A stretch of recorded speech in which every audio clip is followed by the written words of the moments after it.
Écoutez, bonjour à tous. Désolé pour ceux qui sont plutôt comme moi des partisans du présentiel pur, de ne pas vous avoir laissé le soir ce soir, mais d'avoir simplement le distanciel. En fait, on souhaitait avec Eudry Blier, notre président de l'IFM, pouvoir faire de manière hybride les choses, mais et tout était prévu. Jean-Marie Biette, qui est là, pouvait venir et au dernier moment, son train a été annulé. Donc, c'est ce qui nous a conduit, lorsqu'on a su cette annulation de train, donc à passer dans le tout distanciel. Mais nous sommes là, nous sommes réunis. Nous allons avoir, je crois, un très beau mardi de la mer. Très heureux de savoir qu'il y a un certain nombre d'étudiants qui sont là. Hein. Le thème, nous avons un monsieur qui est un monsieur un peu tout-terrain, si je puis exprimer le mot terrain à propos, on fera peut-être dire tout-mérin pour reprendre une expression de notre ami, notre grand architecte Jacques Rougerie. Non, nous avons quelqu'un qui est tout à la fois journaliste, qui a été un grand patron de presse, qui a dirigé, enfin le Driblier va le présenter, où il va se présenter lui-même, le grand groupe Infomer, qui est écrivain de marine. On lui doit un très bel ouvrage sur la mer, avenir de la France, dont il va sans doute nous distiller quelques pépites, mais qui est aussi un navigateur, qui aujourd'hui a un petit peu plus de temps pour se livrer à sa passion de la mer, non pas à travers les vagues, en quelque sorte, des lettres de notre alphabet, mais à travers les véritables vagues. Et donc, nous sommes très heureux d'avoir un Mardi de la mer peut-être un petit peu différent, qui va être conduit par Eudry Blier, non pas à travers une présentation d'un exposé exhaustif, mais à travers, je dirais, on va voguer peut-être de question en question. Mais tout ce qui réunit, tout ce qu'a toujours fait Jean-Marie, qu'il s'agisse de son amour pour la mer en tant que plaisancier, ou de son métier d'écrivain, ou de son métier de journaliste, vraiment le fil rouge à travers tout ça, et c'est ça qui va nous emmener très loin, je l'espère, très profondément aussi, eh bien, c'est la passion qui l'anime pour cette mer, qui n'a cessé de se démentir et qui, peut-être va-t-il nous le dire, s'est même amplifiée. Un très grand merci, Jean-Marie, d'être là à travers les ondes. C'est moins confortable pour toi. Merci de ta fidélité, merci de ton amitié. Et tout de suite, bien, je passe la parole à Eudry Blier, qui cette fois-ci va présenter les choses un petit peu différemment, mais c'est très bien de changer. Merci Christian, merci à tous et bienvenue effectivement à Jean-Marie. Alors, effectivement, au lieu de te présenter comme veut la tradition des Mardis de la Mer, ben, on va te laisser te présenter, c'est-à-dire commencer par nous parler un peu de l'ensemble de ta carrière, et puis on appuiera sur un certain nombre de thèmes. L'ouvrage que tu as écrit, La mer, avenir de la France, tes autres ouvrages, les polars que tu as écrits plus récemment. On parlera de la mer dans ta vie, bien entendu, et puis on parlera de ta vision sur la mer et l'océan. Voilà ce que je propose un peu comme fil rouge de notre fin de journée. Voilà, donc je te laisse commencer à nous dire comment tu n'as pas été avocat. Ah, c'est vrai que tu es au courant de tout. Bonsoir à toutes et tous. Merci vraiment de cette invitation. Oui, j'ai pas été avocat. J'avais un père avocat et qui trouvait que j'avais sans doute les compétences en matière de... j'étais un peu roublard et qui pensait que on avait 6 enfants, j'ai des frères médecins, ingénieurs et tout. Il pensait que c'était fait pour moi. Simplement, bac en poche, j'ai préféré le vent du large à la pierre des universités, même si elles sont très belles, notamment du côté de l'Institut catholique de Paris. Et en fait, j'avais pour rêve, ce qui n'était pas très original, de traverser l'Atlantique. Alors j'ai eu la chance de le faire en course avec des amis de l'époque qui s'appelaient donc juste après le bac, hein, à 18 ans. Loïc Perron pour la Bolle Dakar et puis quelques autres. Et puis en fait j'alternais entre des courses et puis quelques occupations parce que pour ne pas être avocat, j'avais promis à mes parents que si un jour je leur demandais 1 franc, désolé c'était avant l'euro, je reprenais mes études.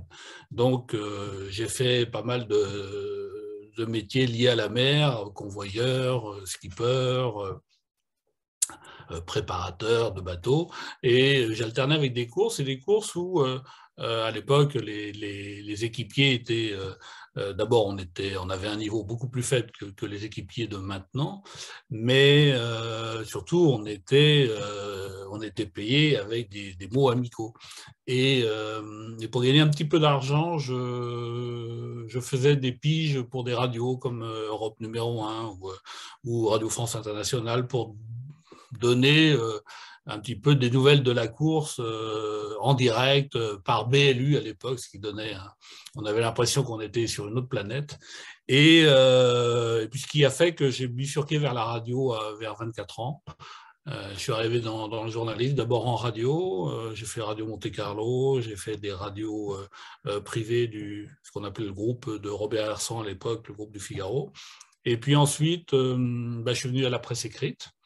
Et puis après à Ouest France, à grands traits, chef de rédaction, après directeur, et finalement président du directoire, effectivement, de ce qu'on appelle Infomer. Infomer, c'est une filiale du groupe Ouest France qui a le pôle maritime, c'est-à-dire, pour faire rapidement, le journal Le Marin, qui est vraiment le journal historique. Alors maintenant, je dis le site Le Marin parce qu'il y a évidemment eu un tournant numérique, donc c'est le site d'économie maritime. Voiles et voiliers, donc une de mes premières passions, et puis le chasse-marée.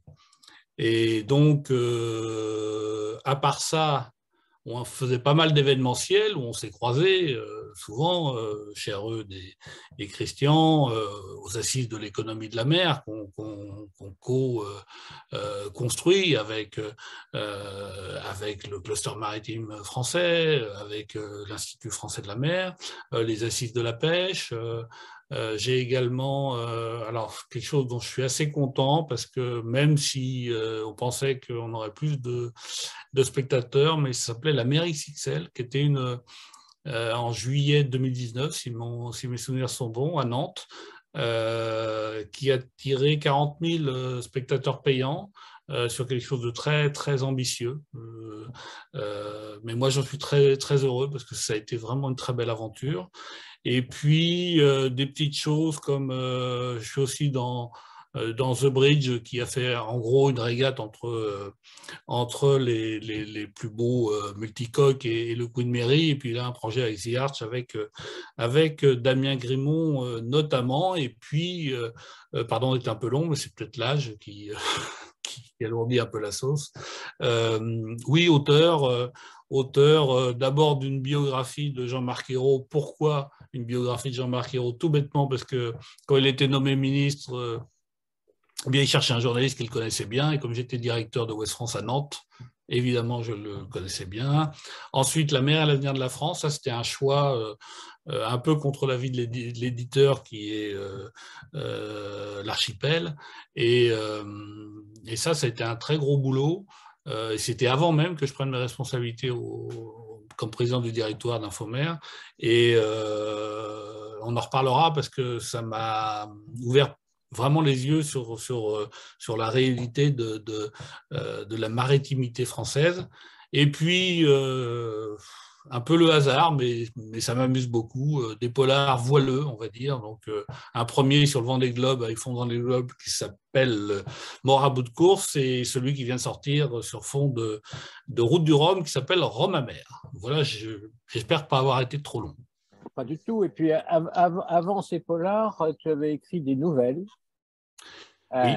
dont Vieille âme et la mer, où tu te racontes d'une façon tout à fait passionnante. On te voit sous un pseudo faire une escale à la Horta, et tourner, enfin te dire que tu es le seul à être raisonnable dans l'histoire, faire une escale à la Horta pour une pièce de rechange, il me semble. Et puis là, on passe même pas un quart d'heure à prendre une bière au café du coin. C'est une histoire vraie, hein. J'en ai reparlé on voit bien que c'est récemment avec Loïc Perron. En fait, alors à l'époque, c'était donc sans GPS, sans aucun, donc les proches n'avaient pas de nouvelles, les personnes, et on allait virer les Açores en plein hiver avant de descendre à Dakar, et on avait eu 4-5 dépressions, un chapelet de dépression, comme on dit, pas affreuse, c'est-à-dire pas à mettre la vie en danger, mais sérieuse quand même. Et donc, comme tout le monde avait un peu cassé, et comme tout le monde, comme la plupart des bateaux, on s'était arrêté, faire un stop and go à Horta, donc aux Açores. Et c'est vrai que, bon, moi j'avais 18 ans, je crois, j'étais le plus jeune équipier de la course, et avec le plus jeune skipper, et je ne connaissais pas les Açores. Et c'est vrai que s'arrêter un quart d'heure pour prendre une pièce, boire une bière chez Peter au Café des Sports, qui est l'endroit mythique de l'Atlantique, pas avoir le temps de connaître les gens, repartir, vaguement saoulé par une bière. Je me suis dit, j'aime bien la course, j'aime bien les vites, mais je trouve ça un peu débile, quoi. J'aimerais bien la prochaine fois rencontrer des gens et faire une vraie escale plutôt qu'un quart d'heure. Voilà. Voilà, je crois que ça illustre bien effectivement ton virage de la course à d'autres navigations, mais on aura l'occasion certainement d'en reparler. Et puis alors, dans ton début de carrière journalistique, il y a eu le Queen Mary. Alors le Queen Mary, ça c'est un vrai bonheur. Je suis nommé à Saint-Nazaire par le journal Ouest France. C'était en 2000. Et alors le Queen Mary, c'est une vraie belle histoire d'amour, quoi. Parce que je ne suis pas très paquebot, même si j'en connais l'utilité industrielle, sociale, mais je ne suis pas un énorme fan des paquebots qui sont faits pour aller dans les eaux tranquilles et chaudes. Donc un peu des immeubles à 8-10 étages. Et en revanche, les liners du type du Queen Mary, et en plus, là, c'est pas, c'était mieux avant, c'est pas nostalgique, c'est aujourd'hui.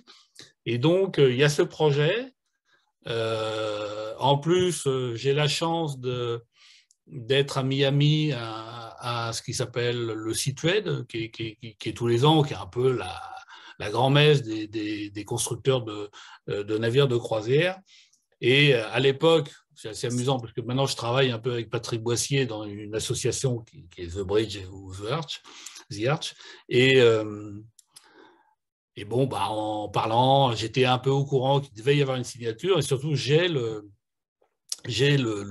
l'info peut-être 10-12 heures avant l'annonce officielle. Et généralement, les gens n'aiment pas trop qu'il y ait des fuites, quoi. Et je me souviens très bien parce qu'il devait être 15 heures, 16 heures là-bas. Et j'ai trouvé un téléphone et à l'époque, il n'y avait pas Internet. Et donc, on dictait les papiers. Et à l'époque, la personne de nuit à Ouest France me dit « Mais t'es sûr que ça vaut le coup? Parce que là, faut arrêter faut arrêter l'imprimerie, tatati, tatata, les bobines. » J'ai dit « Quand même, le Queen Mary. On va fabriquer le Queen Mary à Saint-Nazaire. » Et ça a commencé comme ça, par un joli scoop. Donc, j'étais vraiment content. Et ensuite, j'ai suivi toute la construction et c'est passionnant. C'est vraiment passionnant, la logistique là-dessus. C'est un travail d'orfèvre. L'architecte pour les chantiers, c'était quelqu'un qui s'appelle Jean-Rémy Villageois, qui était un type formidable. On a sympathisé, vraiment d'amitié, parce qu'il voyait bien que je n'étais pas à la recherche du buzz ou du scoop. Moi, je voulais vivre comme lui, cette construction. Et je le revois de temps en temps. Il est président du grand port maritime de Martinique. Comme j'aime bien naviguer dans les Caraïbes, je le revois et c'est un souvenir fantastique. J'avais été nommé à Rennes comme chef de rédaction avant l'accident de la passerelle. Et on en parlera peut-être après, mais c'est justement auprès de Damien Grimont que j'ai beaucoup œuvré pour que le Queen Mary revienne à Saint-Nazaire. Parce que, en fait, le départ du Queen Mary, ça a été, j'allais dire, c'était très triste. C'était dans un silence de cathédrale, alors que c'était le plus beau bateau du monde, et ça la reste peut-être. Et donc, on l'a refait, la fête, et alors, je ne sais pas si les chiffres, c'est la police, donc ce n'est pas les organisations syndicales, nous disent qu'il y avait 700-800 000 personnes sur les deux rives de la Loire quand on a fêté le Queen Mary il y a quelques années. Et ça, il y a des petites choses qui font un fil rouge dans une vie professionnelle, une vie de passion. Et celle-là, j'en suis très, très heureux. Oui, quelques mots maintenant sur The Bridge, pourquoi pas? Alors, The Bridge, c'était l'idée. En fait, moi, j'étais donc directeur de Ouest France en Loire-Atlantique et Damien Grimont, qui est qui est un navigateur ingénieur. Il a gagné une mini transat, donc c'est un vrai bon régatier. Et comment dirais-je, il est devenu aussi créateur d'événements. En quête de sens, et notamment il avait fait le record SNSM qui venait en aide à la SNSM, parce que tout le monde sait malheureusement encore que faites comme moi, même si j'attends toujours l'avant-dernier jour avant le 31 décembre, enfin tous les ans je donne à la SNSM, et en plus on récupère une part des impôts. Je suis toujours effaré de voir que mes collègues, quelquefois de pontons ou de coffres, même l'hiver à Edic ou à Belle-Île ou ailleurs, ne donnent rien à la SNSM. Et je leur dis, c'est pas possible, quoi. C'est juste pas possible. Il faudrait trouver un moyen vraiment pas de les obliger, mais enfin pas loin. Bref, il y avait le record SNSM, c'était une course de tous les marins type Gabard, type Joyon, enfin les gens, les coursiers très en vue qui faisaient ça au profit de la SNSM. Et puis un jour, Damien m'a dit que tiens, je ferais bien le 10e anniversaire, un super record de la SNSM, et on a commencé un petit peu à délirer. En terrasse, très certainement. C'est comme ça que naissent les bonnes idées. Sur le retour du Queen Mary à Saint-Nazaire, et sont venus dans l'aventure des gens que vous connaissez bien, Francis Vallat, Patrick Boissier. Et grâce au professionnalisme de ces gens-là, ils ont réussi, première et unique fois, à affréter un bateau de la Cunard, sans que la Cunard ne soit en rien organisateur de quoi que ce soit. Et ça a été épique. Mais c'était formidable. Effectivement, encore une aventure qui commence par un verre en terrasse, parce que, comme tu le fais dire si joliment ailleurs également, on a besoin de verres de contact avec les marins des rivages du monde, fais-tu dire à Blondin. Je ne sais pas si c'est une véritable... C'est Blondin, hein, c'est pas moi, oui. C'est Blondin qui avait eu cette sortie sur les verres de contact. Bon, lui, il avait vraiment une très grosse myopie, hein, parce que j'essaye de ne pas le limiter quand même. Ah, et puis tu ne bois qu'à terre. Et je ne bois qu'à terre, oui, jamais en mer. Tes bateaux sont toujours secs. Mais voilà, oui, parce qu'en mer, la mer, c'est du risque. Et de la responsabilité. Absolument. Comme journaliste, tu as été toujours centré sur, bien sûr, les faits eux-mêmes, et puis sur le contact humain. Ça a été, c'est le contact avec le public, c'est le contact avec les personnalités. C'est ça probablement qui a fait que Hérault t'a demandé d'écrire sur le fait qu'il était un inconnu, qu'il est d'ailleurs toujours. Alors, Hérault ne m'a pas demandé, parce que d'ailleurs, il y a quelques pages, c'est une biographie non autorisée, donc c'est un éditeur qui oui, c'est vrai, pardon. Non, mais il n'y a pas de souci, ça aurait pu être dans ce sens-là. Jean-Marc Hérault, on était... Vous savez, le journalisme régional, qui pour moi n'est absolument pas... moi, je le revendique, donc j'ai aucun problème avec ça. Alors je sais que c'est un peu un lieu commun, mais on est à portée de baffe.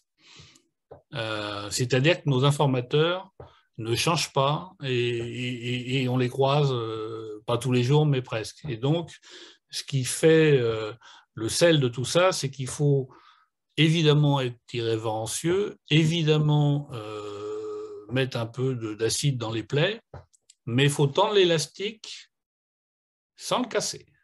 Parce que si vous le cassez, vous n'avez plus d'informations. Et quand il y a de la concurrence, qui était le cas à l'époque, eh bien, être privé de sources d'informations, c'est un drame pour un journaliste. Et donc, je trouve que c'est une très, très bonne école. Et en plus, ouais, moi, j'aime bien le contact humain. Et c'est aussi ça que j'ai bien aimé, moi, dans le journalisme local, régional, c'est qu'on peut être amené à parler d'affaires du monde, avec des grands de ce monde qui passent dans nos métropoles ou qu'on va voir à Paris. Et puis, on va aller, sur les hasards de l'agenda, on va aller traiter d'une affaire qui pourrait faire sourire. Je ne sais pas, moi, une préparation d'un carnaval de Nantes ou quelque chose comme ça.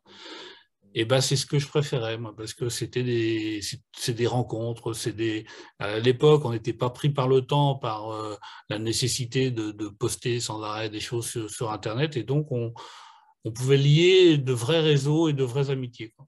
Et ça, j'en ai vraiment, non pas la nostalgie, mais vraiment un très, très bon souvenir. Et puis je crois qu'on peut mettre dans le chapitre journalisme également ton ouvrage La mer, l'avenir de la France, parce que c'est un travail de défrichage, d'enquête, etc., où tu as essayé de dépasser toutes les idées reçues qu'il y avait sur les grands sujets maritimes. Alors, merci de le présenter comme tel, mais ce qui était intéressant, c'est que bon, le bouquin sur Héros, je n'avais pas écrit de bouquin avant. J'écrivais des petits trucs, mais pas de bouquin. J'en avais pas vraiment l'intention. Et donc, on me propose cette biographie qui doit être écrite très vite, hein. C'est genre en 2 mois, c'est bouclé. Donc, j'ai pris je ne sais combien de TGV, Nantes-Paris, Paris-Nantes avec Jean-Marc Ayrault. J'ai été regarder du côté de son enfance dans le Maine-et-Loire. J'ai passé pas mal de temps à Matignon entre 2 rendez-vous pour lui tirer quelques verres du nez. Et puis voilà, ça a été écrit. Mais comme ça n'a pas trop mal marché, parce qu'un Premier ministre en France, quand il n'est pas connu, il y avait le même éditeur avait fait Raffarin. Et je me souviens, il était un peu désolé parce que je crois que je m'en suis approché, mais j'étais en dessous quand même des 13 500, je crois, exemplaires vendus pour Raffarin. Et Héros, on a dû faire, je ne sais plus, 10, 11 000 ou quelque chose comme ça. Mais enfin, il était quand même content. Et je lui ai dit oui, mais enfin, Raffarin, c'était quand même un publicitaire qui imitait Johnny. Enfin, il y avait de l'aspérité. Jean-Marc Ayrault, il faut quand même aller chercher. Et il me dit, ce serait bien qu'on fasse un autre bouquin. Il me parle de Fillon, parce qu'évidemment, je le connaissais, il était président de la région Pays de la Loire. Et fort heureusement, ça, j'avais aucune envie, parce que après, je crois que ça devient une technique et une niche, et c'est pas intéressant. Deuxièmement, est-ce que j'aurais vu toutes les histoires qu'il y avait? Pas sûr, parce qu'en fait, personne ne les a vues. Et puis, non, j'avais vraiment. Et puis, il me dit bon, voilà, on va faire un book. Qu'est-ce qui te tient à cœur? J'ai dit la mer. Je dis ouais, mais c'est une vaste question, comme aurait dit le général de Gaulle, la mer. Qu'est-ce que tu veux raconter là-dessus? Ben, je ne sais pas. Juste, je sais que la France, les Français, on a une relation contrariée à la mer. Je dis, ah bon, ça fait un livre? Ben, j'y sans doute. Ouais. Et donc, il me demande, je sais pas, un rendu 1 an après, puis je lui dis, oui, pour moi, la mer, c'est l'avenir de la France. Donc, on part sur un titre qui n'est pas très original, mais qui n'avait pas été fait, je crois, encore à l'époque. Ça avait été dans des discours, mais pas en livre. Et puis, je pars en enquête. Et c'est là où c'est passionnant, parce que moi, je suis un voileux. Mon père m'a mis à 6 mois dans les bateaux qui étaient fabriqués au chantier Aubin. On est nantais, donc sur la Loire. Voilà, j'étais né dedans, quoi. Mais ça ne fait pas vous un expert de la chose maritime, loin s'en faut. Et donc, ce que j'ai vraiment aimé dans cette histoire-là, c'est que d'abord, au lieu de mettre 1 an, j'ai dû mettre 3 ans et demi. Et je me suis rendu compte que tous les clichés que j'avais, et que je partageais avec pas mal de gens, mais que jeune journaliste fougueux, sans humilité, que je prenais pour vérité acquise et absolue. Eh bien, je me suis planté sur tous les sujets à force d'enquêter avec toute votre communauté. De l'IFM, Christian, j'ai évidemment lu ses livres, Francis Vallat, qui était patron à l'époque du cluster maritime français, plein de gens. Et c'est là que ça m'a intéressé, parce que, j'ai découvert, pardon si c'est un peu décousu, mais j'ai découvert un truc que je n'imaginais pas, c'est cette espèce d'équipe de France du maritime. C'est-à-dire que vous êtes très nombreux à œuvrer, et c'est sans flagornerie aucune, dans la même direction. Alors, vous n'êtes pas toujours d'accord, là, il n'y a pas de souci, mais à œuvrer dans la même direction pour une France plus maritime. ça, déjà, je trouve ça assez génial, parce que c'est assez rare en France. Hein, quand même je connais quelques milieux que tout le monde tire dans le même sens, c'est relativement rare. Donc, il y a ça qui m'a surpris. Et puis après, on peut y revenir peut-être, mais sur des... Bon, je cite souvent alors, il y a bien sûr des découvertes. Moi, je n'imaginais pas que les molécules qui allaient nous soigner demain, mais déjà aujourd'hui, pleines viennent de la mer. Qu'on pouvait résoudre aussi des problèmes d'alimentation, qu'on pouvait résoudre des problèmes énergétiques. Bref, j'ai découvert plein de choses. Et puis, moi, par exemple, alors aujourd'hui, ce n'est pas une vengeance contre mon train qui s'est arrêté, mais qui n'est surtout pas parti, je pensais que le mouvement syndical bien connu, dont la première lettre est un C et la dernière un T, avec un G au milieu, quand il s'occupait des ports, ça causait des problèmes à la fiabilité sociale, pour trouver un joli mot, des ports, et ça pouvait détourner des armateurs vers d'autres ports, notamment du nord de l'Europe. Eh bien, justement, en lisant Christian, par exemple, et en allant sur place, en parlant à des acteurs des ports, je me dis, mais oui, peut-être un peu, mais le vrai problème, il est franco-français, c'est-à-dire que la logistique ne suit pas, les ports sont, je parle de l'époque, hein, sont des cul-de-sac, et donc le problème d'un port, c'est pas tant les installations, ils sont très bien nos ports, c'est derrière comment on achemine les biens manufacturés, les importations. Et c'est là que j'ai découvert, par exemple, des choses qui vous paraissent sans doute évidentes, mais moi, je trouvais assez formidable de m'apercevoir que la majorité des produits importés en France l'étaient depuis un port étranger, par exemple en verre. À Aix-en-Provence, souvent, donc on s'est quand même assez proche de Marseille, il y a des entreprises qui importaient via Anvers ou Rotterdam, et non pas Marseille. Et donc voilà. Et ça, mais c'est pas du tout pessimiste. Hein, c'est vraiment, c'était le seul moment où on disait là, on a beaucoup de progrès à faire. Et c'est un livre de journaliste, c'est pas un livre de spécialiste ou d'historien. Je pense qu'il a sa place dans tout le dans tout le panorama des livres qui ont été faits qui ont été écrits sur la France, la maritimité de la France. Parce que voilà, il répond comme un journaliste, j'essaye d'être simple avec des mots simples et d'être clair. Et j'ai quand même le vrai bonheur de voir que souvent on se dit il faudrait Yaka Faucon, sauf que là, je l'ai écrit en 2015, je crois. Il est sorti en 2015. Honnêtement, en 2023, la situation, alors c'est un avis personnel, hein, peut-être vous allez me contredire, mais je trouve que la situation s'est énormément améliorée. C'est-à-dire que la prise de conscience de beaucoup de gens, que ce soit des élites, mais pas que, de l'importance du fait maritime en France est vraiment assez impressionnante. Il s'est déroulé beaucoup de beaux événements, je trouve, qui ont mis en valeur tout ça, et il y a eu des actions pratiques de mener. Alors maintenant, il reste beaucoup de choses à faire. Je laisserai peut-être aussi Christian s'exprimer à ce sujet, mais il ne faut pas toujours voir le verre à moitié plein, quoi. Là, il y a un vrai verre, à moitié vide, pardon. Là, il y a un vrai verre qui me semble, moi, plutôt à moitié plein. Merci pour ce témoignage. Je crois que tu as largement participé au remplissage du verre ou à la vision du verre au travers, effectivement, tu l'as rapidement évoqué, de l'événementiel que vous avez créé dans le groupe SOS France. Des assises et des tels événements, ça a été des façons de souder une communauté et de faire avancer les choses. Oui, mais soyons... voilà, il y a des choses dont je suis fier, honnêtement. Les assises, on les a bien managées, mais on les a trouvées, elles existaient déjà, et vous étiez déjà réunis entre vous. Alors, ouais, j'ai la faiblesse de croire qu'on les a fait, on les a aidés à grandir par un bon management, mais là, en plus, j'y suis pas pour grand-chose.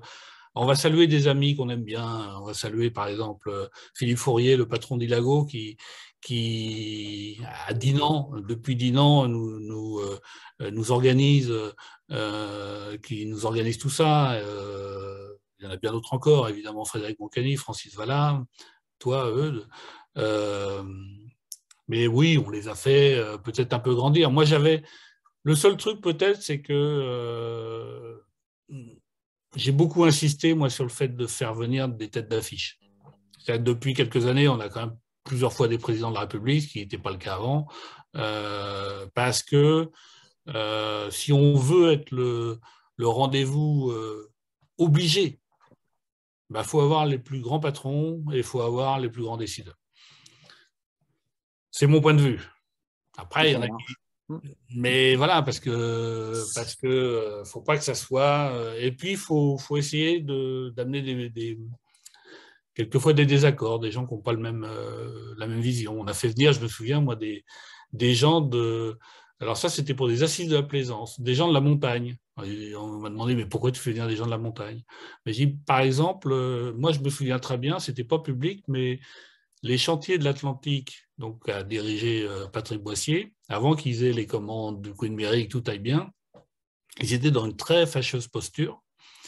Et ils ont fait venir l'élite des gens de l'automobile qui avaient renversé toute la manière de faire de la logistique, notamment, et pour révolutionner la manière de construire les paquebots, et au lieu de faire une pièce par une pièce, que tout aille très vite et que ça soit un Lego.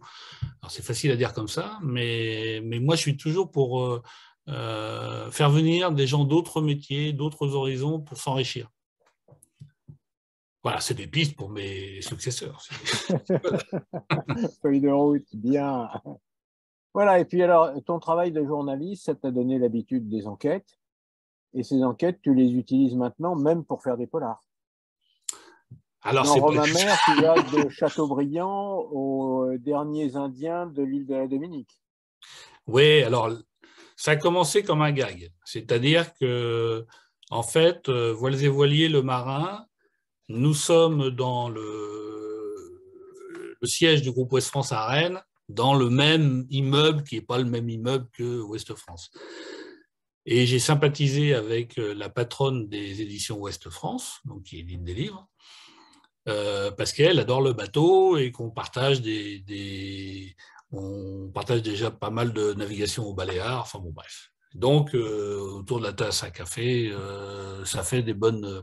Et puis, un jour, je lui ai dit, mais comme ça, sur le ton de la rigolade, et en plus, je ne pensais pas qu'il faisait des polars. Je lui ai dit, tiens, c'est marrant, je ne sais plus, c'était avant ou après un Vendée Globe. Je lui ai dit, tiens, c'est marrant, j'ai une idée comme ça, en tête. Je passe pas mal de temps, soit en train, soit en voiture.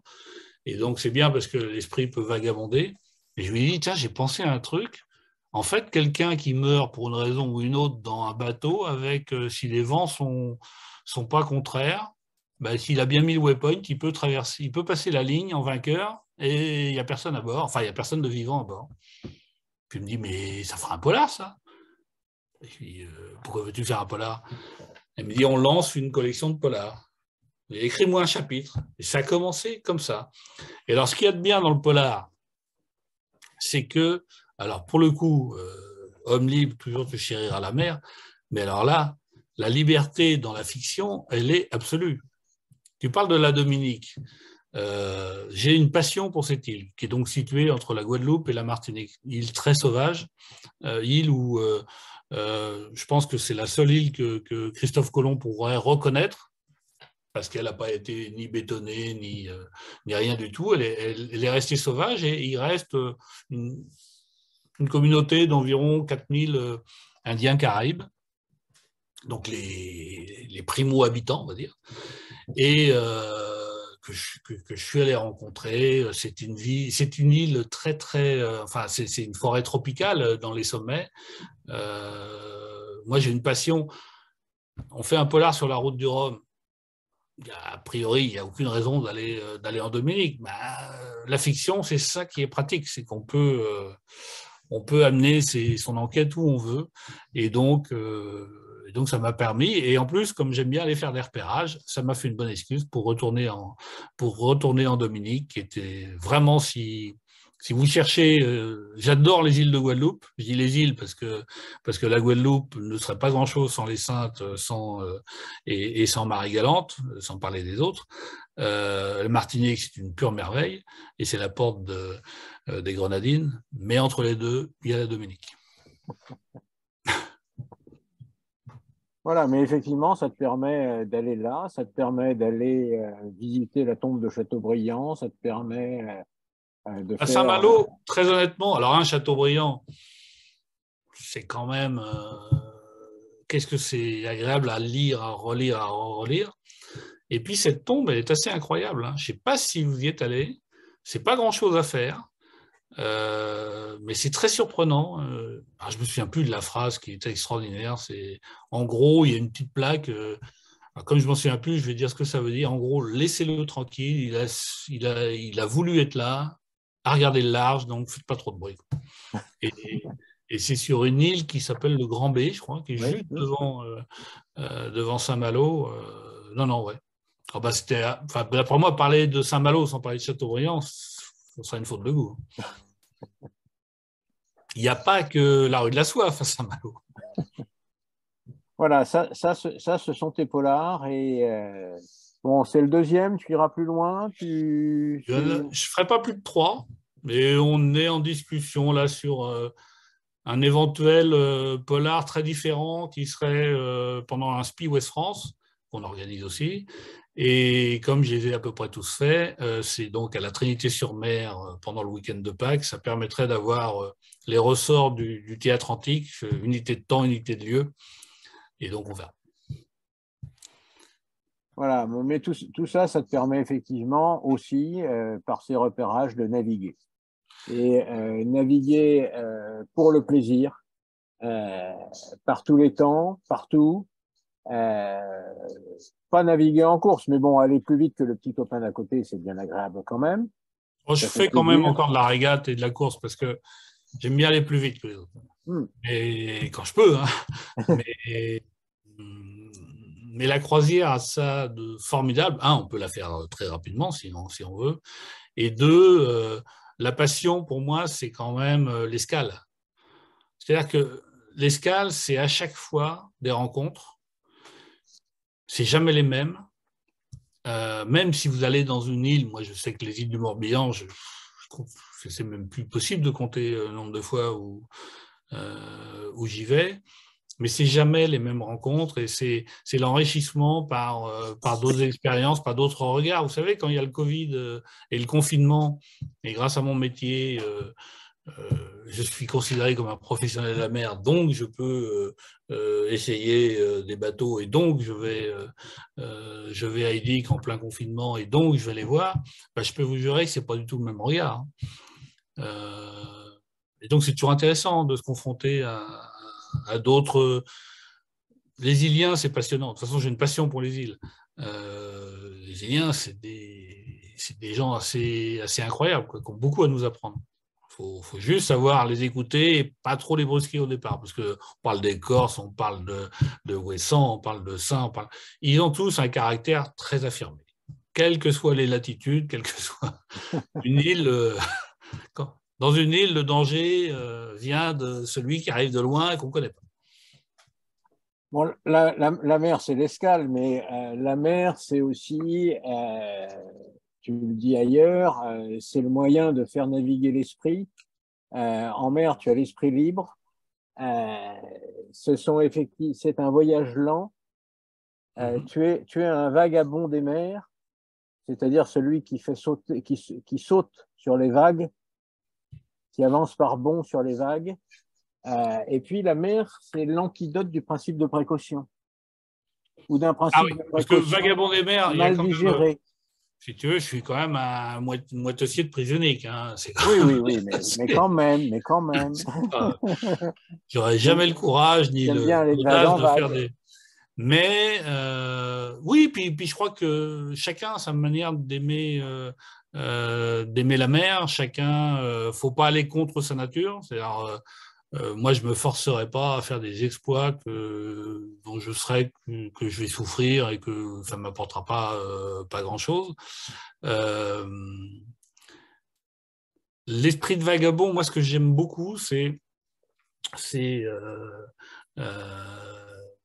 il m'arrive d'avoir de la famille, des enfants, des neveux, j'ai pas encore de petits-enfants, ça viendra, et on va naviguer, puis il y a des endroits où, grand malheur, il n'y a pas de 4G, ou de 5G, ou de 3G. Et là, vous avez des gens un peu plus jeunes qui, on va dormir là, oui, on a mis l'ancre et tout, on est dans une petite cala, mais il n'y a rien, il n'y a pas de lumière, il n'y a pas de... Et là, à chaque fois, je leur dis, tiens, on va regarder un spectacle assez amusant, ça s'appelle Le Ciel. Et en fait, dans nos villes polluées par la lumière, mais même quelquefois sur les côtes, on voit mal le ciel. Et quand vous êtes dans le noir absolu, c'est juste magique. Et là, le lendemain, c'est les enfants qui réclament de ne pas aller dans un port où il est parce qu'il faut recommencer l'expérience. C'est-à-dire qu'il suffit de se baisser pour voir des choses miraculeuses, quoi. Tout est beau. Et puis après, il suffit, en mer, le seul truc, c'est l'humilité, c'est savoir que le plus fort, c'est la mer. Et le seul job d'un marin, c'est de s'adapter et d'être raisonnable et comment dirais-je, de jouer avec les éléments et surtout pas de les affronter. Une fois qu'on a compris ça et qu'on a un peu de chance, parce qu'il suffit de ne pas avoir de chance pour avoir des fortunes de mer qui peuvent être graves, on prend un plaisir colossal. Alors sur le principe de précaution, c'est quelque chose qui ne va pas bien avec la mer. Autant je peux en comprendre le pourquoi du comment. Oui, il vaut mieux être précautionneux qu'être comme je crois que c'était dans Astérix, il y avait les Vikings qui volaient comme ça par tort, qui n'avaient peur de rien et qui volaient depuis les falaises. Mais entre les deux, il y a sans doute une raison. Mais en revanche, je ne pense pas que, surtout quand c'est inscrit dans une constitution, là, je crois que ça devient pervers. C'est-à-dire qu'on se dit, principe de précaution, Moitessier, je ne pense pas qu'il, pendant je crois que c'était le Globe Challenge en 68, je ne pense pas qu'il aurait, avec une catapulte, je crois qu'il a envoyé un mot à travers, sur un cargo pour dire... pour sauver mon âme, je continue vers la Polynésie, je vais repasser le cap de Bonne-Espérance et je ne vais pas couper la ligne d'arrivée en vainqueur. Mais sans aller dans des choses assez extrêmes, la mer, c'est la liberté totale. Mais c'est ça qui est bien avec la liberté, c'est que la liberté, si elle ne vous rend pas responsable, il vous arrive des bricoles très très vite. Si elle ne vous rend pas solidaire, vous loupez tout de la mer, parce que la mer, c'est ce triptyque, c'est vraiment liberté, solidarité, responsabilité, et ça, c'est juste génial. Et alors, ça nous amène à d'autres questions, parce que le principe de précaution, moi, ce qui me choque dans l'actualité relativement récente du maritime, il y a par exemple le sujet des grands fonds, notamment porté par Francis Vallat pour le cluster maritime français. Et en gros, en clair, les grands fonds, c'est déjà pas mal d'aller voir ce qui s'y passe, parce qu'on n'en connaît encore que très peu. On connaît beaucoup moins les grands fonds que la surface de Mars ou de la Lune, les abysses, mais on commence. Et commencer par regarder, mais on a déjà très peu regardé, et des États, dont la France, à ma grande surprise, ont décidé, est-ce que c'est pour un peu de temps ou beaucoup, je ne sais pas, de dire non, on s'interdit toute exploitation d'éventuelles richesses au fond des mers. Alors, s'il s'agit de dire qu'il ne faut pas reproduire les horreurs que l'humain, en général, a réalisées sur la surface de la Terre, en polluant beaucoup de choses et puis en creusant un peu partout sans y faire gaffe, certes. Mais moi, ce qui me gêne beaucoup, c'est de se dire, de partir comme principe que l'homme n'est pas capable, dans l'avenir, d'être meilleur et de faire une exploitation raisonnable en concertation avec tout le monde, les ONG, avec les écologistes, avec tout le monde, et de se dire, voilà, il y a peut-être pour la santé, il y a peut-être pour les terres rares nécessaires au numérique, il y a peut-être pour l'énergie, des choses qui peuvent nous intéresser. Et là, moi, je trouve que je ne suis pas fan du tout de cette idée de notion de précaution à tout prix. Parce que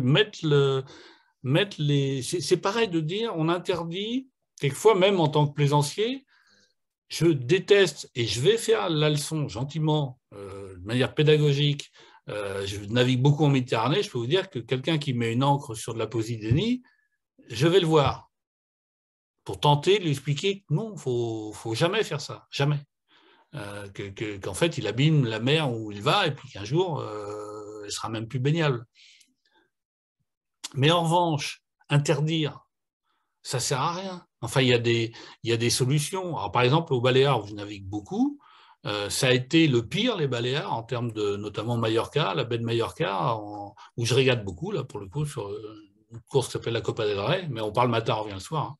Ça a été bétonné, mais maintenant, il n'y a plus une ancre.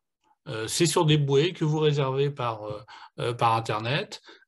C'est des gens qui surveillent vraiment les champs de Posidonie au fond de la Méditerranée, et surtout c'est intelligent, c'est-à-dire que vous n'avez pas, parce que le problème des coffres, et on a ça en Bretagne, c'est que si vous mettez une énorme chaîne à côté d'un plot en béton, eh ben, ça va tout raguer et ce sera pire que en fait, l'encre du bateau.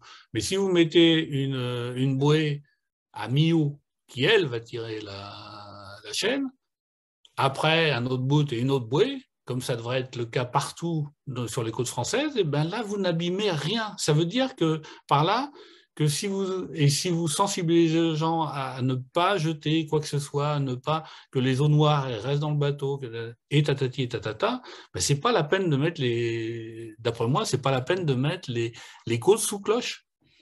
Et on peut aussi limiter le nombre de voiliers. Enfin, il y a plein de choses, mais interdiction totale, moi, ça me semble. Enfin, c'est pas mon ADN. J'aime pas ça. Il faut pas brimer la liberté parce que ça veut dire qu'on infantilise les gens et qu'à la finale, on ne croit pas que l'homme peut être meilleur. Et à quoi sert de vivre si l'homme ne peut pas, enfin l'homme au sens large, ne peut pas être meilleur. Mais je sens bien que je ne suis pas forcément majoritaire dans cette façon de penser. Mais voilà, c'est comme ça.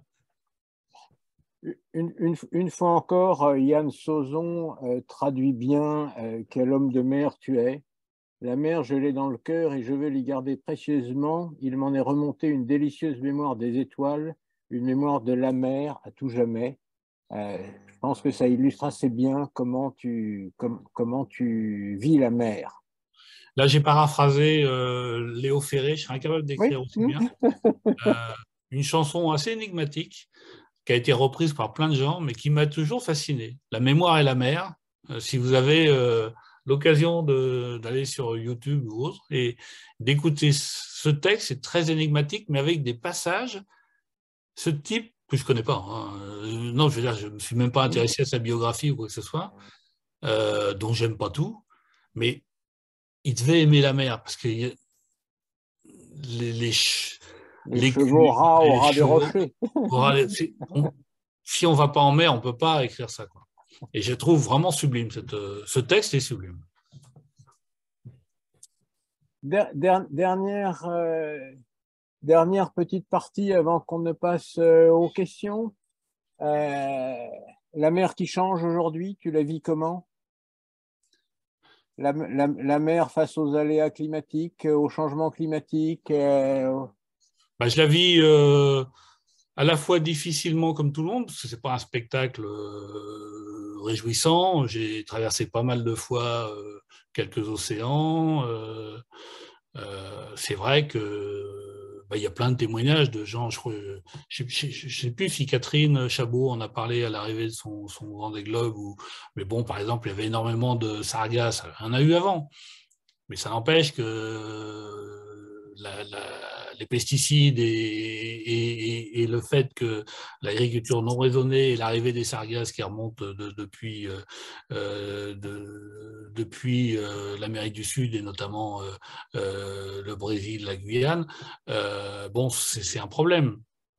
Beaucoup moins que le plastique. Mais ça, vous en avez parlé 1000 fois ici, le 7e continent, les choses comme ça. Bon, il y a des choses qui avancent.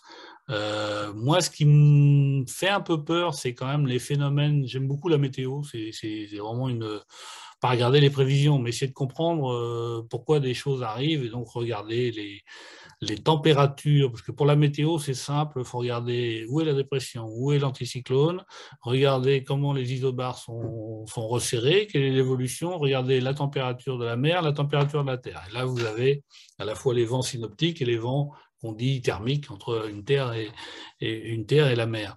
Et le problème, par exemple, c'est que moi, j'ai connu la Méditerranée en plein été, on va dire au 15 août, aller du côté des Baléares ou de la Sardaigne ou de la Corse à 26 degrés. Et c'était déjà énorme. Le problème, maintenant, elle est à 30. Et puis à 29, elle est à 30, elle dépasse les 30. L'alerte précyclonique en Atlantique, c'est 29,5. Alors, comme il n'y a pas le fetch, la longueur suffisante pour développer, comme sur l'Atlantique, en fait, des dépressions qui partent des côtes africaines et qui se nourrissent.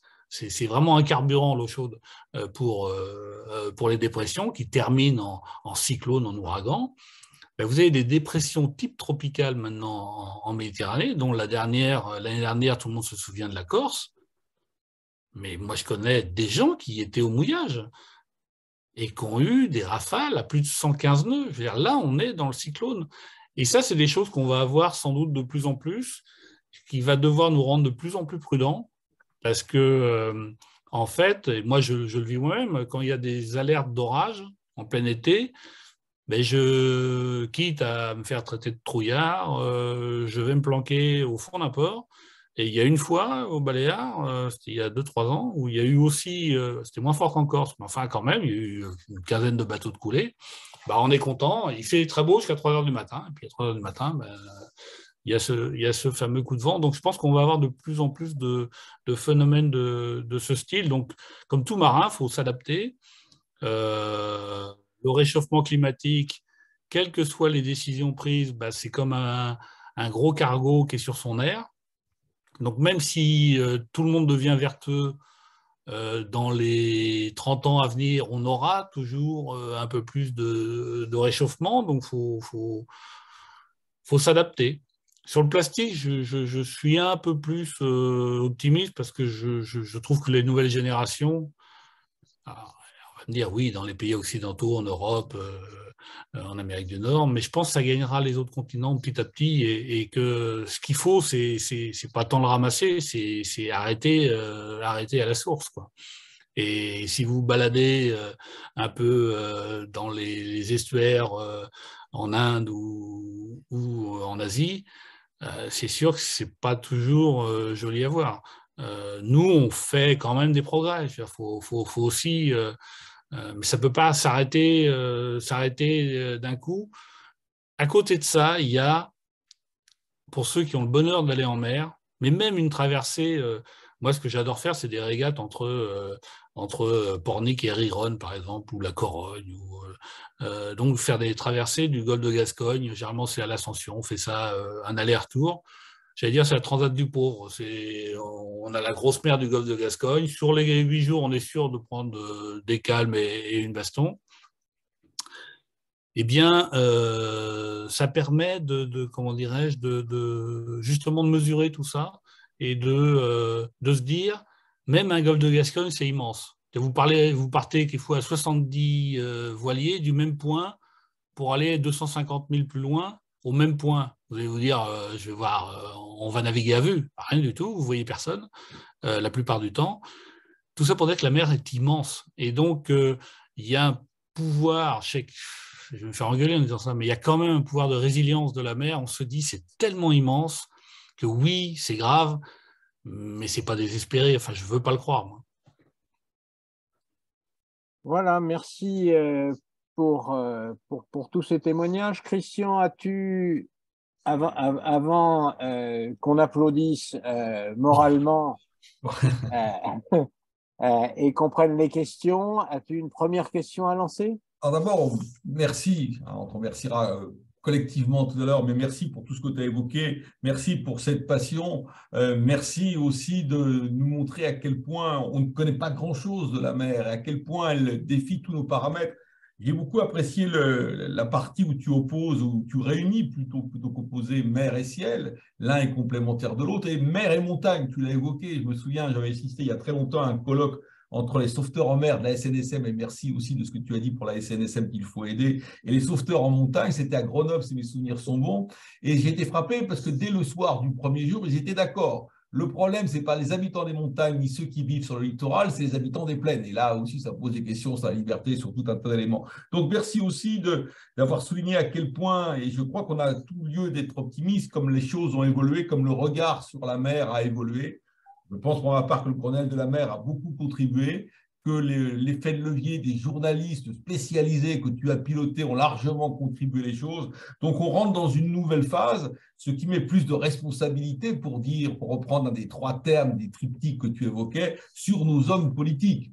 Et je ne te cache pas, je rêve personnellement qu'on puisse instiller, ou plutôt instituer dans les écoles de journalisme, une petite formation sur la mer, parce que tant que les journalistes ne poseront pas des questions maritimes à nos politiques, je ne suis pas totalement convaincu encore que les politiques s'y intéressent. Donc merci pour tous ces éléments. Alors je ne sais pas s'il y a un certain nombre de questions qui apparaissent. Vous pouvez, en tapant sur ce que vous avez en principe en bas de votre écran, le Q&R, poser des questions. Et j'en donne une première. Que pensez-vous de l'événement avec Clarisse Kremer et comment voyez-vous la solution? Alors ça, c'est typiquement… Alors, resitue peut-être dans le cadre pour ceux qui ne connaîtraient pas totalement la question. Alors, Clarisse Kremer est une navigatrice qui a couru le dernier Vendée Globe. C'est une jeune femme charmante, pétillante, douée, et qui était déjà avec le sponsor Banque Populaire. Banque Populaire qui a plusieurs bateaux, un monocoque IMOCA fait pour le Vendée Globe, et puis un trimaran ultime avec Armel Lecléache. Malheureusement, ils ont encore eu des soucis. Et Clarisse Kremer avait averti son sponsor qu'elle souhaitait, qu'elle avait un souhait de maternité, et donc de mettre entre parenthèses sa participation à des courses, et on verra après que ça a de l'importance parce que le règlement du Vendée Globe a échangé avant le prochain Vendée Globe. Du coup, le sponsor Banque Populaire a racheté le bateau Apivia qui a brillé dans le dernier Vendée Globe, dernière Route du Rhum, bateau très moderne, pour permettre à Clarisse de faire mieux que 12e et de participer, pourquoi pas, à la course au podium. Et il y a eu un changement dans le règlement du Vendée Globe parce que le Vendée Globe est sans doute victime de son succès. Et donc, demande, un peu comme d'autres courses, à ce que les gens participent au maximum de courses pour avoir des miles, mais un peu comme des miles en avion. C'est des miles et des miles. Et donc, très vite, les gens de Banque Populaire se sont dit il y a un risque que Clarisse, compte tenu de son marais, n'ait pas le nombre de fameux 1000 et points pour parcourir le Vendée Globe. Après, moi, je me méfie toujours du on-dit. C'est-à-dire que moi, le journalisme, j'ai pas fait d'école, donc je fais comme en bateau, j'ai toujours fait pareil. Pour faire un point en bateau, que ce soit des points satellites ou des points avec des amers remarquables en mer, il vous faut 3 points. Et après, vous avez un triangle de certitude. Et ben moi, tant que je n'ai pas ces 3 points qui pourraient être des témoignages des gens, mais que je ferai moi-même. Donc pour l'instant, je lis. Je crois que la colère de Clarisse Kramer, qui a été prévenue par son sponsor que bah non, il y avait un risque trop grand et donc ils allaient choisir un autre skipper, elle est légitime parce que la voile est un des rares sports. C'est ça qui me fait mal aussi, c'est-à-dire qu'on dit que la voile est un sport sexiste. Non. Vous connaissez beaucoup de sports où les filles et les... Ah, vous me voyez toujours ou pas? Oui. J'ai dû appuyer sur un mauvais bouton, c'est pas grave. On te voit, on t'entend. Bon. Moi, je ne vois plus rien, c'est pas grave. Et donc, Clarisse, donc, oui, un sport où les filles et les garçons courent ensemble, concourent ensemble. Il y en a, honnêtement, chercher, je ne crois pas qu'il y en ait beaucoup. Donc, c'est évidemment révoltant. Mais d'un autre côté, il faut se mettre aussi à la place du sponsor qui se retrouve avec cette affaire et qui, là, je le sais, de la part de gens que je connais bien, non pas à Banque Populaire, mais à Banque Populaire Grand Ouest, parce que c'est une fédération qui est d'ailleurs sponsor de comment dirais-je, du Vendée Globe.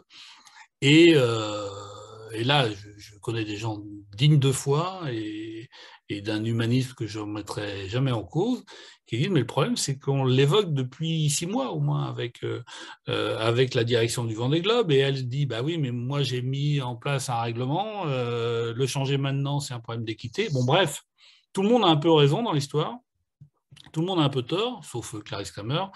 Je crois savoir que la volonté de ce sponsor, c'est de trouver une solution avec, en plus, la fédération et le ministère des Sports les y poussent pour retrouver une solution avec Clarisse Kramer, mais faut-il encore qu'elle le souhaite? Parce que vous savez, dans un team sportif, quand une confiance est un peu rompue,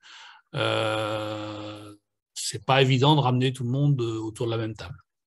Donc voilà, je trouve que c'est vraiment dommage, mais attention aux emballements médiatiques, c'est-à-dire qu'il y a peut-être une sortie par le haut, je l'espère en tout cas. Mais c'est vrai que... vous m'entendez toujours? Oui, oui. Tout à fait. C'est vrai qu'après l'affaire dite Gabard, je trouve que ça serait bien que la voile reste dans le rayon des infos de camaraderie et de sportivité et de fair play, et ne viennent pas commencer à alimenter les rubriques autres que sportives, parce que ça fait coup sur coup, ça fait un peu beaucoup. Donc ça veut dire que les organisateurs de courses, les patrons de fédération doivent faire attention à tout. Et là, je pense que le problème, il est en amont, c'est-à-dire que ça a été mal préparé, quoi. Merci. Voilà. Une question d'Éric de Volbock. Comment résoudre la tension entre le soutien de la course au large, créant des bateaux toujours plus technologiques et donc chers, bien sûr, et la protection des océans en réduisant l'impact de nos activités? Comment résoudre la tension entre le soutien de la course au large et la protection des océans en réduisant l'impact de nos activités? Bon, ben là, je crois que c'est en cours, hein, parce que y a une association qui regroupe des coureurs qui s'appelle La Vague et qui milite beaucoup pour ça.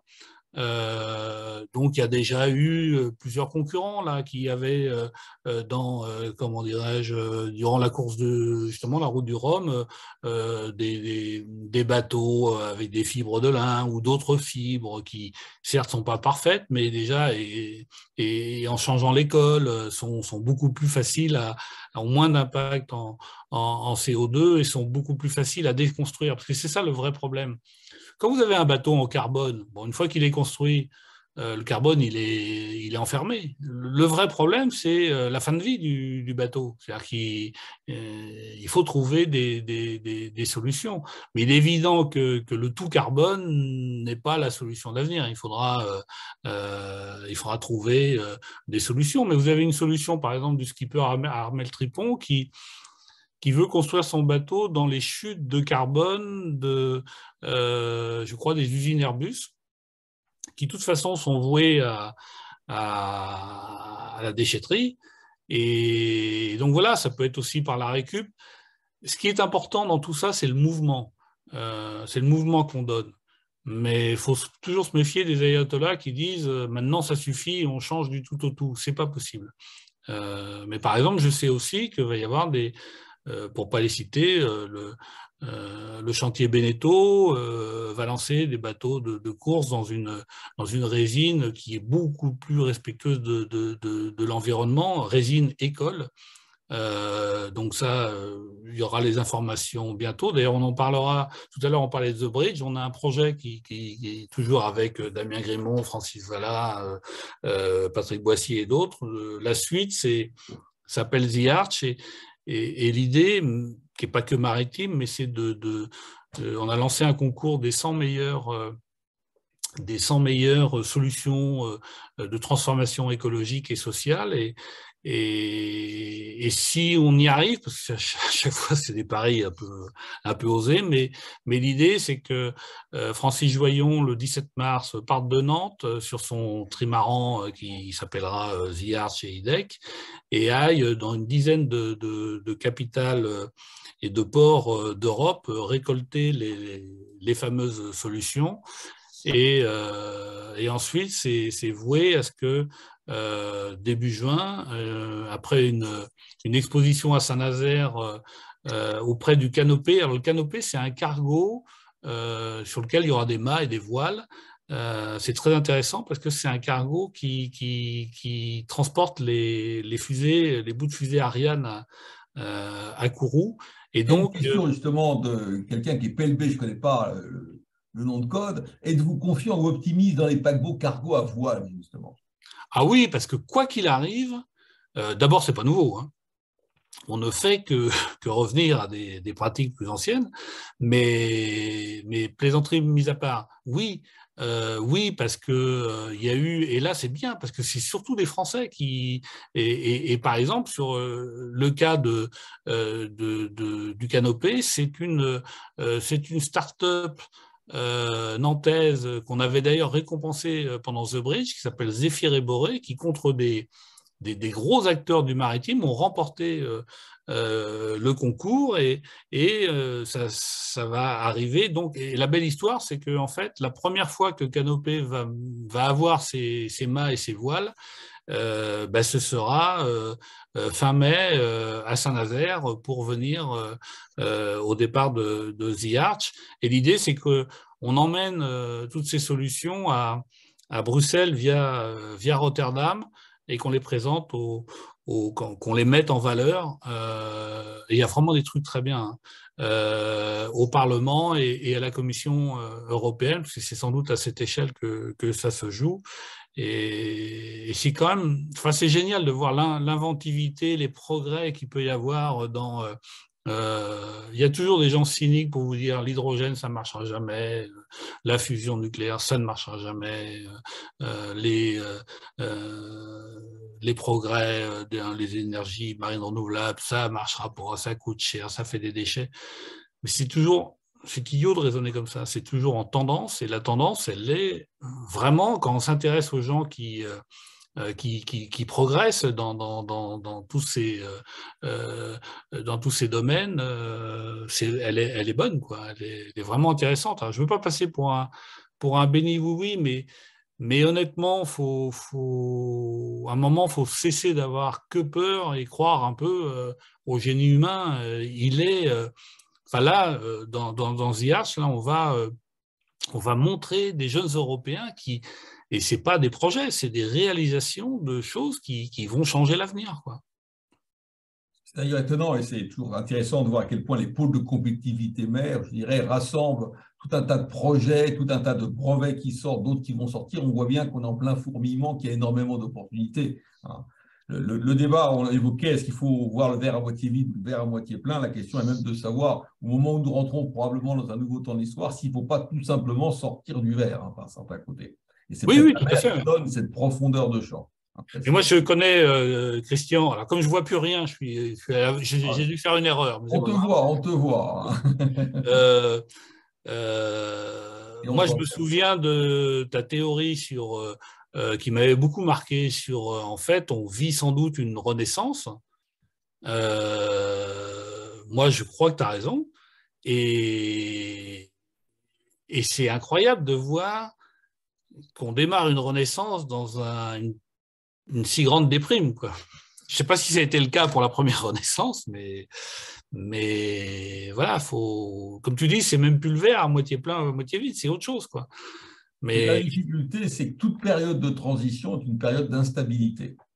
Alors, où on est optimiste et on considère qu'un temps d'instabilité est un temps d'opportunité, où on est plutôt pessimiste et en manque de confiance, qui est plutôt une spécificité française, et on considère qu'on est en crise. Alors que précisément, une période de changement n'est pas une période de crise, mais une période d'opportunité. Et ça qui est quand même étonnant. est-ce que c'est une question d'optimisme ou de pessimisme, ou même de sens?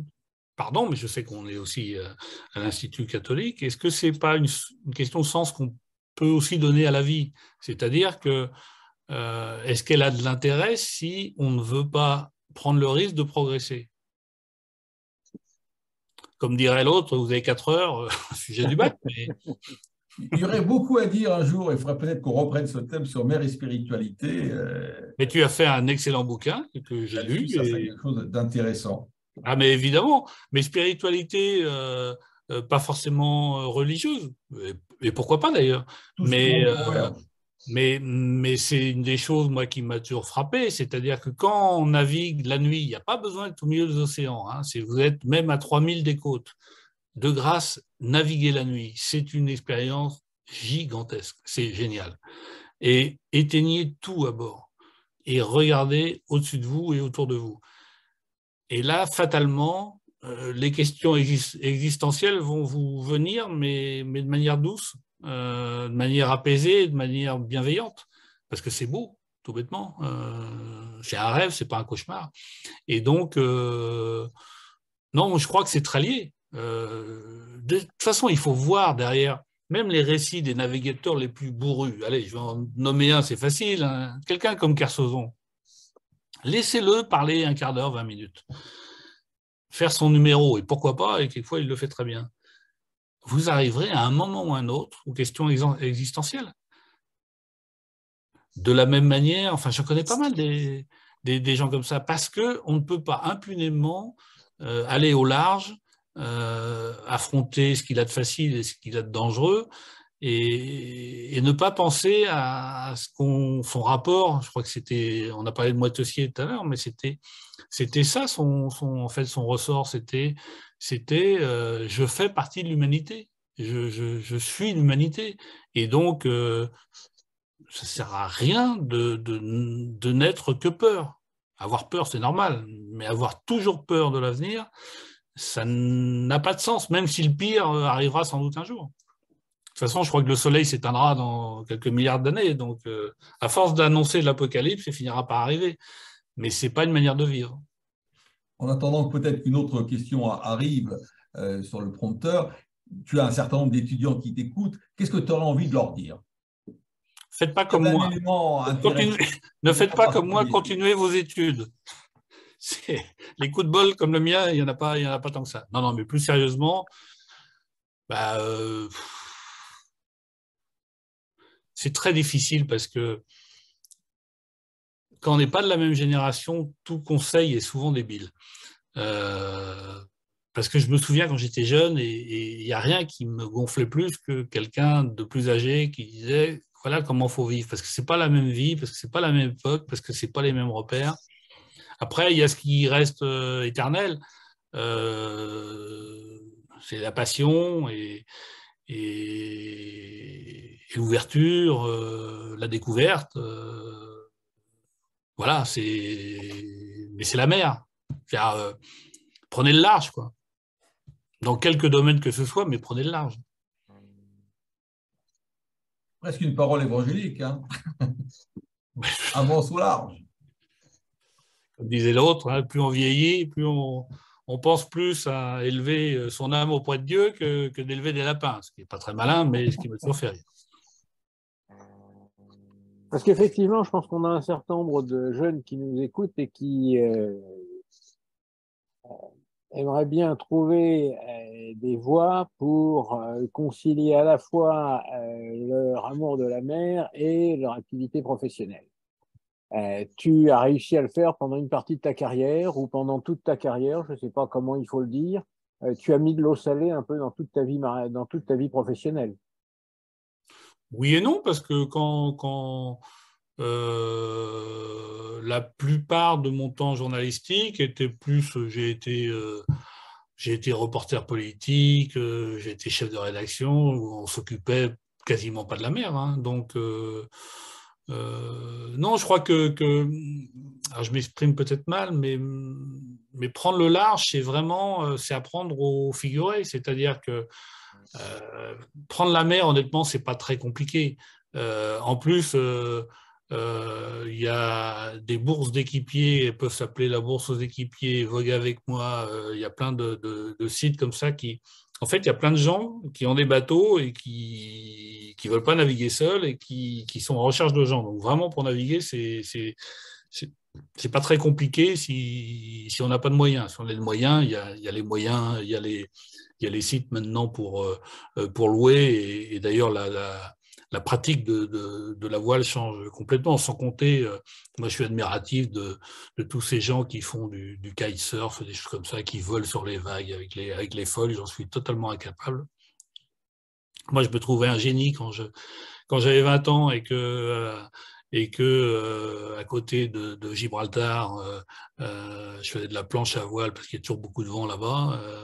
On était contents avec nos petites planches à voile en carbone et maintenant je les vois voler, ils vont 3 fois plus vite avec des ailes de kite.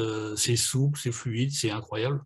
Donc voilà, c'est des générations différentes, mais honnêtement, lancez-vous. Hein.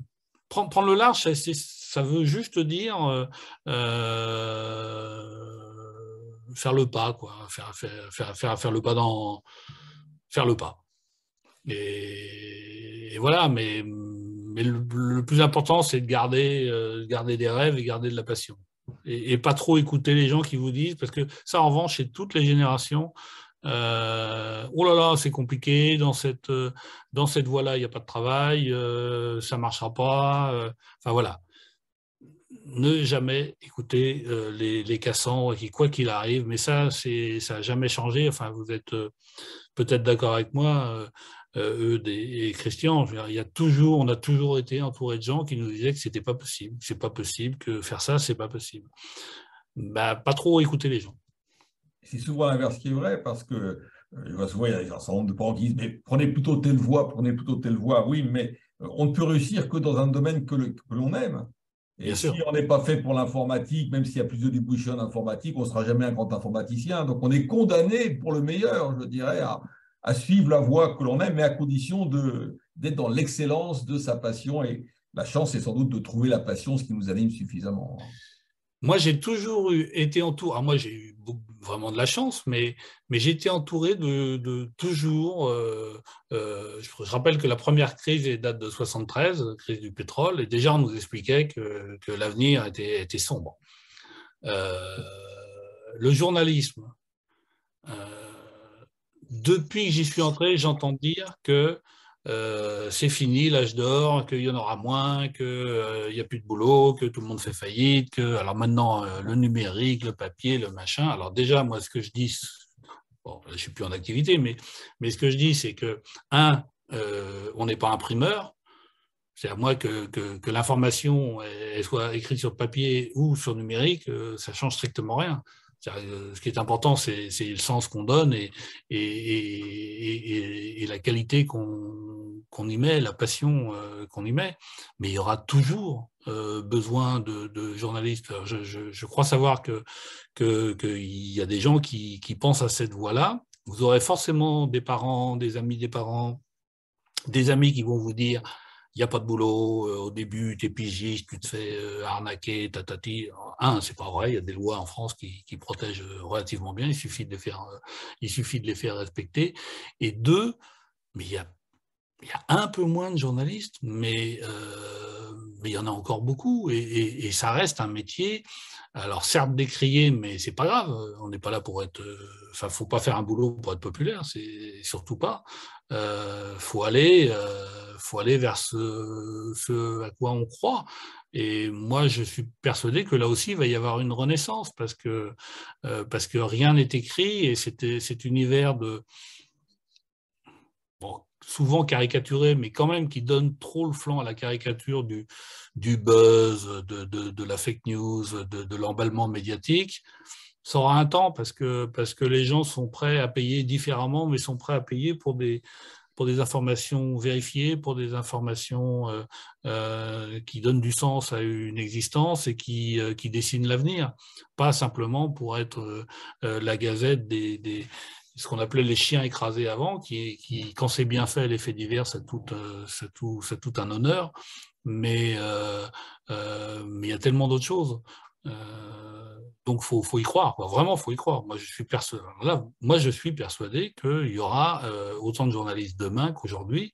Ça sera pas la même forme, ça sera différent. Est-ce que ça sera de grands groupes ou au contraire des petites startups qui monteront ou d'autres manières de raconter les choses. Regardez la radio maintenant. Moi, je trouve ça formidable. Quand on fait un peu de voyage en train ou en voiture, avant, on ratait une émission, on était malheureux. Maintenant, vous avez les podcasts. Voilà, ça a révolutionné. Maintenant, c'est je sais pas, peut-être la moitié de l'écoute. Ben, pour la presse dite écrite, ça sera pareil. Donc, il faut y croire. Merci de ce que tu viens de dire, parce que parmi les étudiants en sciences humaines, beaucoup t'écoutent ce soir. Nombreux sont ceux qui veulent faire du journalisme. Ça se partage souvent entre géopolitique, journalisme et humanitaire. Donc, merci de ces paroles d'encouragement. Une question, tu évoquais ta passion pour la mer venue très tôt à partir d'une pratique de la mer. Donc, c'est vrai que si l'éducation nationale pouvait pousser un peu vers les sports nautiques, et on a cette question, il serait temps de mettre en œuvre des outils pour aider à diminuer l'âge d'accès à la propriété d'un bateau. Les propriétaires ont aujourd'hui plus de 50 ans, ou bien la solution ne serait-elle pas de changer de mode et privilégier d'autres moyens d'accès au bateau, type time sharing, location? Quel est ton sentiment? Qu'est-ce qu'on pourrait faire pour que ça ne soit pas, je dirais, une possibilité offerte aux aînés parce qu'on a peut-être un peu plus d'argent au bout d'un certain temps? Mais c'est vraiment une question centrale. Alors, j'allais dire que ça a quand même déjà un peu évolué. C'est-à-dire qu'il y a à la fois du time sharing, on peut appeler ça comme ça, mais qui revient quand même à des locations. Alors, hors saison, ne sont pas chères. En saison, elles restent quand même relativement chères. Mais à plusieurs, on peut. C'est comme les appartements. Vaut mieux prendre un bateau plus grand à 4 couples d'amis qu'un petit tout seul. Il y a des clubs. En fait, il y a des clubs, ça vient des États-Unis, des formes d'associations ou alors des groupes privés qui sous forme d'une cotisation annuelle, permettent de regrouper des propriétaires et qui permettent de prendre les bateaux à certaines dates. Moi, je crois que tout est en train de s'inventer actuellement, parce que sinon, moi, je sais que j'ai toujours été propriétaire des bateaux, c'est une hérésie. Alors, pas trop pour moi, parce que je m'en sers beaucoup, mais économiquement, ma famille pourra témoigner, voilà, c'est une manière assez sûre de.